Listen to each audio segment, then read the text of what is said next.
আসসালামু আলাইকুম মুসলিম ভাই ও বোনেরা, আজকের আলোচনার বিষয় হল আল্লাহ পাকের 99টি নামের ভিতরে আল মুকাদ্দিমু থেকে আরম্ভ করে আত্তাওয়াতু পর্যন্ত শুনতে পারবেন। আল মুকাদ্দিমু অর্থ অগ্রসরকারী। ইহাও জালালি যুদ্ধ বা প্রতিদ্বন্দ্বিতা স্থলে গিয়া এই নাম জিকির করলে শক্তি বল বৃদ্ধি ও জয়লাভ হয়। আল মুআখিরু অর্থ বিলম্বকারী।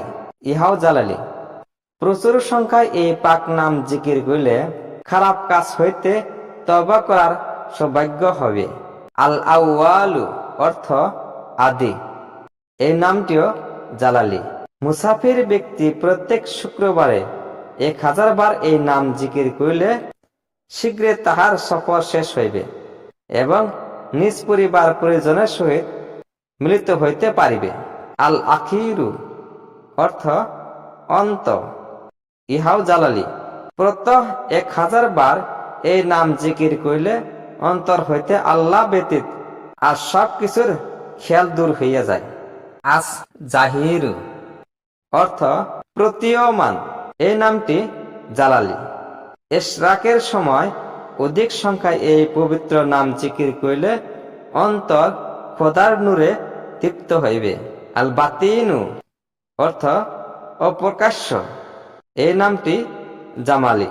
প্রত্যহ 3 বার 1 ঘন্টা পর্যন্ত এই নাম জিকির করিলে খোদা প্রেম ও তত্ত্ব জ্ঞান লাভ হইবে। আল ওয়ালিউ অর্থ অধিপতি। এই নামটি জামালি। অধিকবার এই নাম জিকির করিলে বিদ্যুৎ ও বজ্রপাত হইতে নিরাপদ থাকিবে।